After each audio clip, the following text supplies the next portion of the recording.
स्वागत है आपके अपने YouTube channel Bansal study gate based और लर्निंग में। तो साथियों, ये आपकी तीसरी क्लास है एनटीपीसी एग्जाम के जो मैथ के इंपोर्टेंट क्वेश्चन कराए जा रहे थे। आज ये तीसरी क्लास है। उसमें हमने देखा होगा कि लगभग हमने 14 क्वेश्चन लगभग पढ़ लिए थे और इस क्लास में हम पढ़ेंगे उससे आगे क्वेश्चन। तो हम शुरुआत करते हैं क्वेश्चन की कि क्या इंपोर्टेंट क्वेश्चन था। तो सबसे पहले सोल्यूशन कराते हैं क्वेश्चन नंबर 14 का। अरे इससे पहले हम लगभग 30 क्वेश्चन पढ़ चुके हैं ना, लगभग हम 30 क्वेश्चन पढ़ चुके हैं।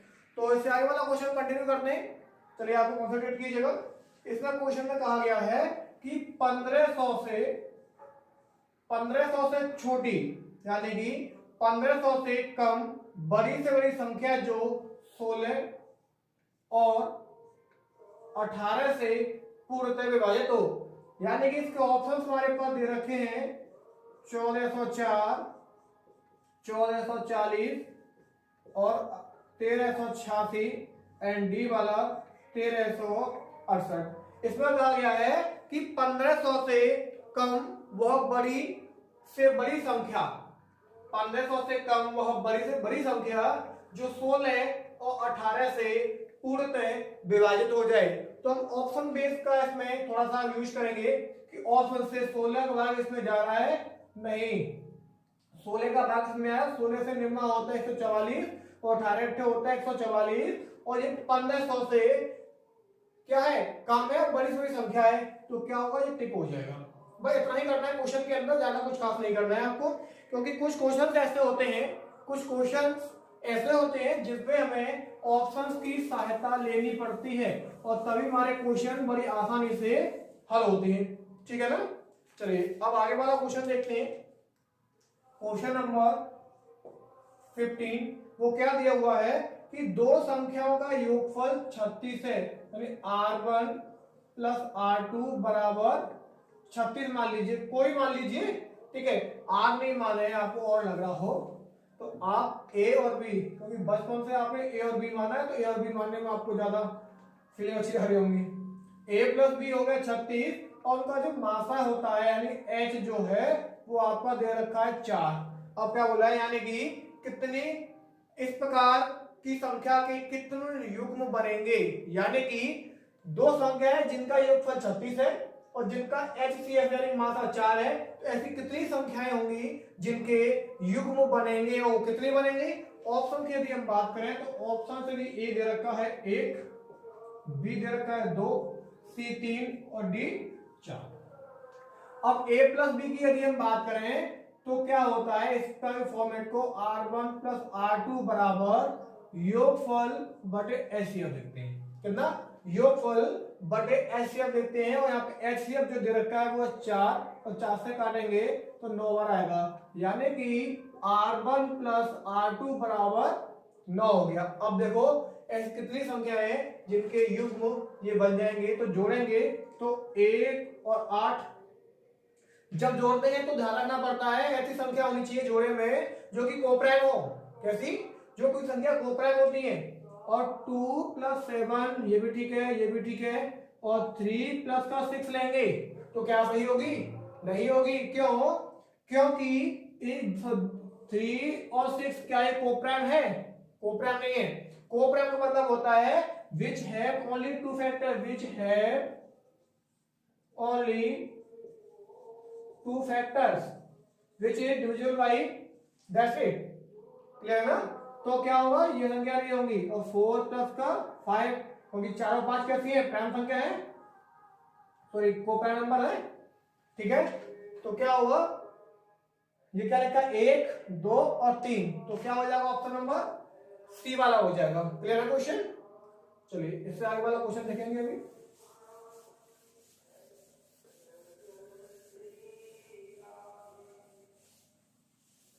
चलिए क्वेश्चन नंबर नेक्स्ट देखते हैं क्या दिया हुआ है। क्वेश्चन नंबर नेक्स्ट की बात करें, क्वेश्चन नंबर 16 क्या दिया हुआ है, देखो दो व्यक्तियों की आयु में अंतर 20 वर्ष का है, यानी A और B दो व्यक्ति हैं, आयु का अंतर कितना 20 दिया हुआ है। और एक कंडीशन आगे दे रखी है कि 5 वर्ष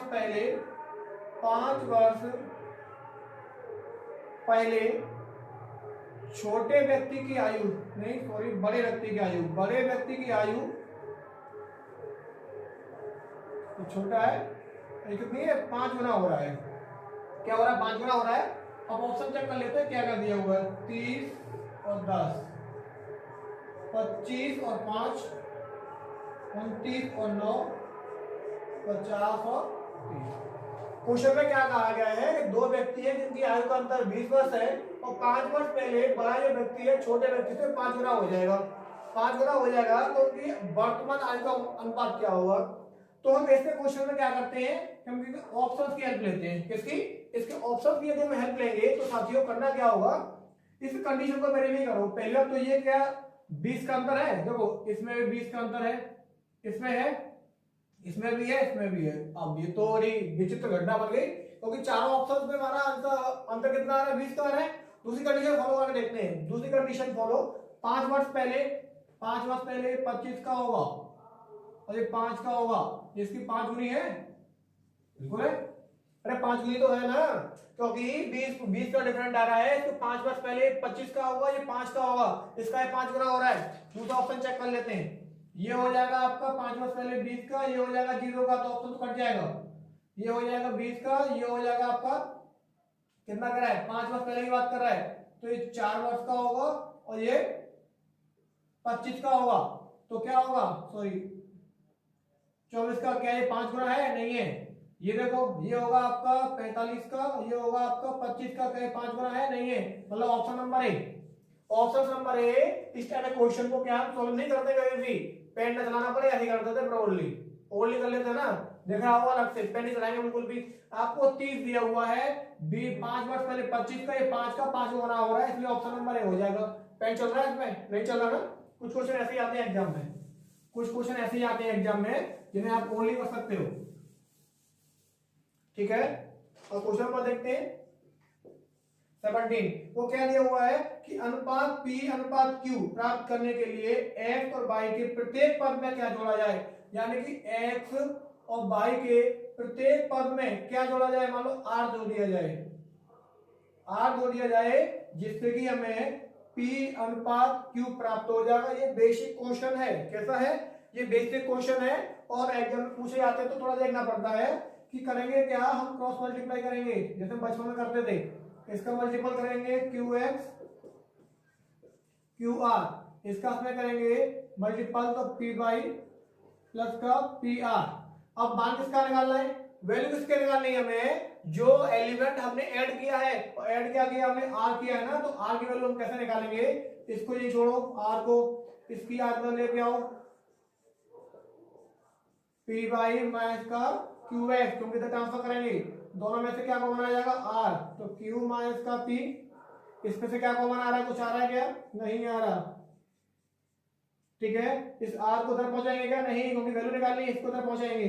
R equal to PY minus का QX अपॉन Q माइनस का P, ये हमारा आंसर हो जाएगा। ये बेसिक क्वेश्चन है, ये बेसिक क्वेश्चन है, एग्जाम में पूछ लेते हैं, ऐसा नहीं कि नहीं पूछा जाएगा, पूछ लेते हैं आराम से एग्जाम में। चलिए भाई, अब क्वेश्चन नंबर 18 देखते हैं क्या दिया हुआ है कि 7 और 13 के प्रत्येक पद में, 7 और 13 के प्रत्येक पद में क्या जोड़ा जाए कि संख्या 2:3 हो जाए, 2:3 हो जाए, क्या जोड़ा जाए, है ना, यानी कि इसके प्रत्येक पद में क्या जोड़ा जाए कि 2:3 हो जाए। तो इसका ऑप्शन जो दे रखा है उसकी थोड़ी सी हम हेल्प लेते हैं। ऑप्शन दे रखा है क्या, इसका दिया है कि 5, 1, 2 और 3, यानी कि इस वाले फॉर्मेट में यदि हम कैसी क्या संख्या जोड़े हैं जिससे हमारा जो अनुपात है वो 2:3 निकल कर आए, क्या है 2:3 निकल कर आए। तो 5 यदि इसमें जोड़ेंगे, 5 यदि इसमें जोड़ेंगे कितना आएगा दोस्त, 12, ये 18 आएगा, 6 से 3 बार, 6 से 2 बार, देखो आ रहा है ना। पहला ऑप्शन आपका मिल गया है तो आराम से आप निकाल सकते हो, सोल्व नहीं करना पड़ेगा। यदि आपसे सोल्व करेगा तो क्वेश्चन बड़ा हो जाएगा, ठीक है। क्वेश्चन बड़ा नहीं करना होता कंपटीशन एग्जाम में, कंपटीशन एग्जाम में क्वेश्चन जो है हमें कभी बड़ा नहीं करना पड़ता है। बड़ा करोगे तो प्रॉब्लम आपकी क्रिएट होनी है, समझ पा रहे ना, प्रॉब्लम आप लोगों की क्रिएट हो जाएगी। अब क्वेश्चन 19 देखते हैं क्या दिया हुआ है यानी जब हम देखेंगे किसी संख्या को 296 से भाग देने पर, मान लो कोई संख्या n है हमारे पास, 296 से भाग दे रहे हैं, तो हमारे पास जो रिमाइंडर है वो 75 निकल कर आ रहा है। कितना आ रहा है? 75 निकल कर आ रहा है। तो दोस्त पहले हमने जब क्लास ली थी नंबर सिस्टम में, नंबर सिस्टम यानी संख्या पद्धति में आपको पढ़ाया गया था, तो कुछ बताया गया होगा आपको कि जैसे किसी संख्या में किसी का भाग देते हैं तो रिमाइंडर जो आता है, तो हम देखते हैं कि ये रिमाइंडर इस न्यूमरेटर से छोटा होना चाहिए, है ना। छोटा होता है तो संख्या वही मान लेते हैं, ये छोटा है इससे, तो ये संख्या मान ली जाएगी कितनी? 75 मान ली जाएगी। क्लियर है? हमारी संख्या निकल आए थे 75। अब क्या करेंगे, उसी संख्या में जो संख्या थी यानी 75 में यदि किससे भाग दिया जाए?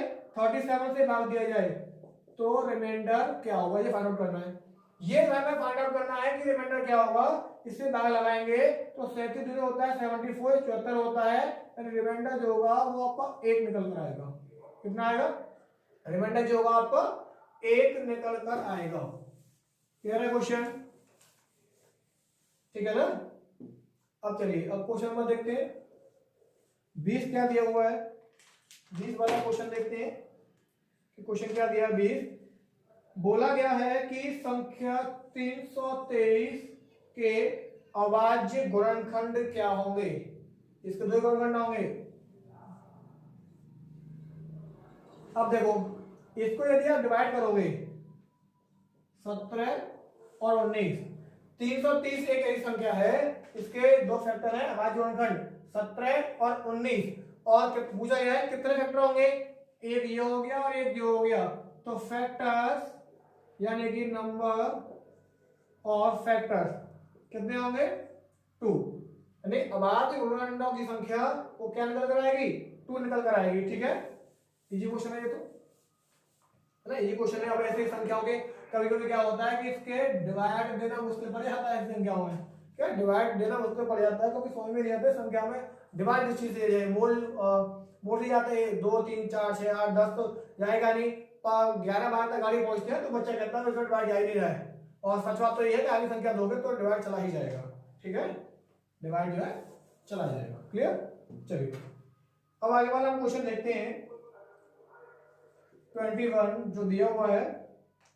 अब बोला गया है कि 2467 की पावर 53 क्रॉस मल्टीप्लीकेशन 341 की पावर 72 क्रॉस मल्टीप्लीकेशन 225 की पावर 721। और दोस्तों इसमें निकालना है यूनिट डिजिट। क्या निकालना है?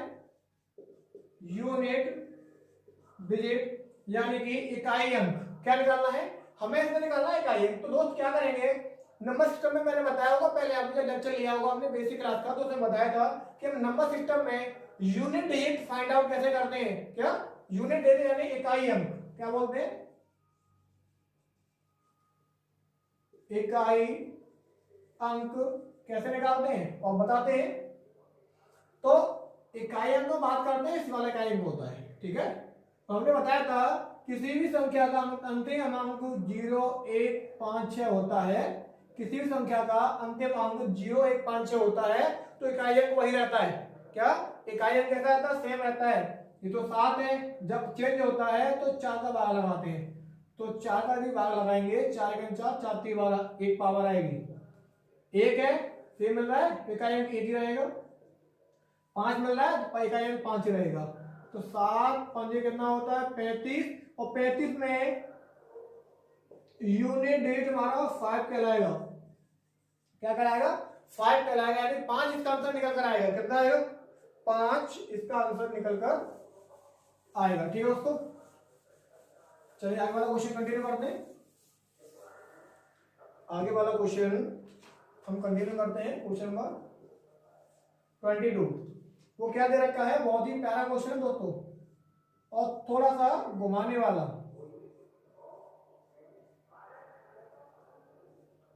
और थोड़ा सा घुमाने वाला क्वेश्चन। 2 क्वेश्चन लिखेंगे। चलो इसके लिए एक क्वेश्चन हम बना देते हैं, एक क्वेश्चन और बना देते हैं यहाँ पे सेम पैटर्न का।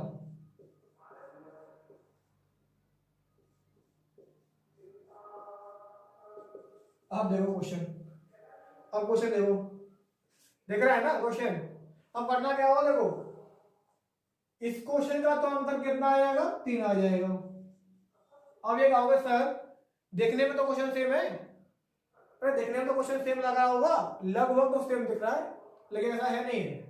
लेकिन ऐसा है नहीं है, जब संख्याएं इस प्रकार से दी गई हो, डॉट डॉट मतलब क्या होता है, ये जो होता है इनफाइनाइट तक होता है, यानी कि अनंत संख्या है ऐसी। और जब अंडर रूट में अनंत संख्या का प्रोसीजर दे रखा है, तो इसका आंसर वही होता है जो संख्याओं में लिखा होता है, सेम टू सेम संख्या में होता है। Clear question. और जो क्वेश्चन जो लिखा है हमने, वो लिखा है 3 3 3 3 और 3। ये क्वेश्चन हमने लिखा है, इस क्वेश्चन ऐसा नहीं होगा, ये क्वेश्चन ऐसा नहीं होगा। इसका जो बेस होता है वो 2 लेते हैं, इसका जो बेस है वो क्या लेते हैं, 2 लेते हैं। और कितना है, 1 2 3 4 5, कितना हो गया, 2 की पावर 5 कितना होता है, 32। यहां तक कर लिए। यहाँ पे संख्या कोई भी हो, लेकिन बेस हमारा 2 ही होता है, ठीक है। और 2 की पावर जितनी बार संख्या लिखी है 1 2 3 4 5, तो 2 की पावर 5 होता है 32। अब क्या करेंगे, ये संख्या लिखी हुई है 3, अब क्या करेंगे, 32 तो लिखो नीचे, इसमें से एक कम करो 31, ये हमारा क्या कहलाएगा, आंसर कहलाएगा। समझ में आया दोनों डिफरेंट, इस क्वेश्चन में और इस क्वेश्चन में दोनों में डिफरेंट समझ में आया ना, आया नहीं आया डिफरेंट। ये क्वेश्चन को डिफरेंट में देखना होता है, ठीक है, इस क्वेश्चनों में थोड़ा डिफरेंट में देखना होता है। और क्वेश्चन लगभग सेम थे, क्वेश्चन सेम थे ना, एग्जाम में हमें ये तो देखना पड़ता है, ऐसा तो नहीं क्वेश्चन लगभग सेम देखते हैं, आसमान करिए गोला लगा दिए, ऐसा नहीं होता कभी भी, ठीक है। तो जैसा आसमान में गोला लगाओगे ना, एग्जामिनर भी आसमान करके ही नंबर देगा फिर आपको। 23 वाला क्वेश्चन देख लेते हैं। 1/3 2/5 3/7 और 3/5 में सबसे बड़ी भिन्न होगी, यानी कि लार्जेस्ट नंबर निकालना है हमें। क्या निकालना है, लार्जेस्ट नंबर निकालना है। तो क्या करेंगे, तो सबसे अच्छा और बेस्ट तरीका ये है कि सबसे पहले इस 5 का 1 में मल्टीप्लाई किया, कितना आ गया 5, 3 का 2 में किया 6 आ गया। क्या पूछा है, बड़ी संख्या, ये बड़ी है ये बड़ी है, ये छोटी है ना, काट दो। 7 दूनी कितना होता है 14, और 5 ही कितना होता है 15, ये छोटी है ना, तो काटो इसे। 7 ही कितना होता है 21, और 5 ही कितना होता है 15, ये बड़ी है छोटी है, तो सबसे बड़ी संख्या कौन सी कहलाएगी, 3/5, इधर लार्जेस्ट नंबर। 3/5 क्या हो जाएगा, लार्जेस्ट नंबर कहलाएगा ये। क्लियर है क्वेश्चन। ऐसे शॉर्टकट अपनाते हैं, ऐसा नहीं कि आप बचपन की विधि है, क्लास 8 का जो मेथड होता है उसमें एलसीएम लेके पता करते हैं ना, आरोही और अवरोही, उस मेथड से नहीं निकालना है, ठीक है। 24। अब ये क्वेश्चन दे रखा है 1 सही 1/2 1 1 1/2।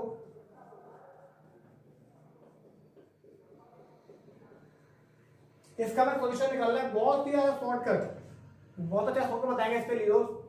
करना क्या होगा, देखो ये 1 लिखा है, लिखो ये कितने 1 2 2 लिखो, 1 2 3 3 लिखो, 1 2 3 4 4 लिखो। और ये कितना दिया है 1/2 प्लस 1/2 प्लस 1/2 प्लस 1/2, 1 2 3 4, ठीक है। 1/2 1/2 कितना हो गया 1, ये कितना हो गया 1, कितना हो गया 4 और 2 6, कितना आ गया, लंबा करके देख लेना इसे। इस क्वेश्चन को यदि आप सॉल्व करोगे तो देख लेना एक बार सॉल्व करके कितना लंबा निकलेगा, बोर्ड भर जाएगा, बोर्ड भर जाएगा दोस्त, इसे आप सॉल्व करने नहीं मिलेगा अभी भी। जितना भी आपको सॉल्व कराया जा रहा है फुल गारंटी है, कोई गलत कर जाए, ठीक है, कभी भी टेंशन मत लो चीज की। 25 वाला क्वेश्चन देख लेते हैं। 25 वाला क्वेश्चन दिया हुआ है 6 + 6 + 6 + 6 एंड डिवाइड बाय 6, और क्वेश्चन दिया हुआ है 4 + 4 + का 4 + का 4 डिवाइड बाय 4। इसका सॉल्यूशन निकालना है। इसका यदि सॉल्यूशन निकालेंगे तो दोस्त क्या होगा, ये जो डिवाइड है वो इस पूरे ब्रैकेट के लिए है, तो 6 12 18 और 24, तो 24 डिवाइडेड बाय 6, एंड ये जो डिवाइडेशन है ओनली इसके लिए, इससे कट जाएगा 1 टाइम, 8 12 और 1 13 हो गया, 6 से काटेंगे 4 बार, तो दोस्त कितना आएगा 4/8, 13 आएगा। बिल्कुल भी कंफ्यूज नहीं होना चाहिए, क्योंकि ये डिवाइड जो दे रखा है वो इस पूरे ब्रैकेट के लिए, और यहाँ पे जो डिवाइड दे रखा है वो ओनली परसेंटेज 4 के लिए। ये थोड़ा समझना पड़ेगा आपको क्लास में, ठीक है, ये थोड़ा सा आपको समझना पड़ेगा।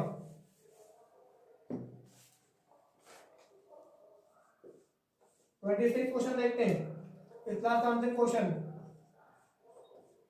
इसका निकालना है स्क्वायर रूट, इसका निकालना है स्क्वायर रूट। तो आपने देखा होगा कि सर 64 लिखेंगे तो 8 आएगा यहाँ पे, और आपका 36 लिखेंगे तो 6 आएगा, 81 लिखेंगे तो 9 आएगा। इस टाइप का स्क्वायर रूट देखे हैं, लेकिन इस टाइप का स्क्वायर रूट है ना भी हम करना सीख जाएंगे। ये भी थोड़ा सिंपल क्वेश्चन है। तो करना क्या होगा, जो संख्या अंडरूट के अंदर होती है, समझ आ रहा है, जो संख्या अंडरूट के अंदर होती है उसके हम फैक्टर करते हैं 3 दूनी 6। कैसे करते हैं, 3 दूनी 6 को प्राइम नंबर्स करते हैं। क्या करते हैं, को प्राइम नंबर करते हैं, जिनका HCF क्या होना चाहिए, 1 निकलना चाहिए, ठीक है, इनका HCF 1 निकलना चाहिए। तो हमारे पास दो फैक्टर निकल कर आ गए, 3 और 2, 3 और 6 होता है। और दूसरी बात, इन दोनों को जोड़ने पर हमारा 5 आ रहा है, जो कि इसके बराबर होना चाहिए, मस्ट है ये। तो यानी कि जो हमने फैक्टर किए हैं मल्टीप्लिकेशन में 6 आना चाहिए, और यदि हम जोड़ दिया जाए तो यहाँ पे जो संख्या है वो इसके इक्वल होनी चाहिए। तो क्लियर है इतना, तो कितना आ गया 3 इसको कॉन्ट्रीब्यूट में, और ये 2, बस ये इसका आंसर आ जाएगा, ठीक है, ये इसका आंसर आ जाएगा। शॉर्टकट नहीं है इससे ऐसा कुछ भी, इससे ज्यादा शॉर्टकट नेवर, मेरे हिसाब से तो नेवर है भाई, ठीक है। तो आज की क्लास को हम क्लोज करते हैं, और फिर नेक्स्ट क्लास में मिलेंगे आपसे और भी शानदार क्वेश्चंस के साथ में। बहुत अच्छे क्वेश्चन जो इंपोर्टेंट कराए जा रहे हैं, बहुत ही मोस्ट इंपोर्टेंट क्वेश्चन है यहाँ पे इंडिविजुअल एग्जाम के लिए। तो साथ ही इसी प्रकार से बने रहिए साथ में, क्लास को देखिएगा और कमेंट करके बताएं कि वीडियो आपको क्लास कैसी लग रही है। यदि कोई भी डाउट रहता है तो आप किसी भी डाउट के लिए आप नीचे व्हाट्सएप नंबर दिया गया है, उस पर कमेंट कर सकते हैं, मैसेज कर सकते हैं, और वीडियो के लास्ट में भी आप लोग कमेंट कर सकते हैं यदि आपको क्वेरी रहती है। तो दोस्तों फिर मिलते हैं आपसे नेक्स्ट क्लास में, फिर मुलाकात होगी आपसे, ठीक है दोस्तों, तब तक के लिए थैंक यू।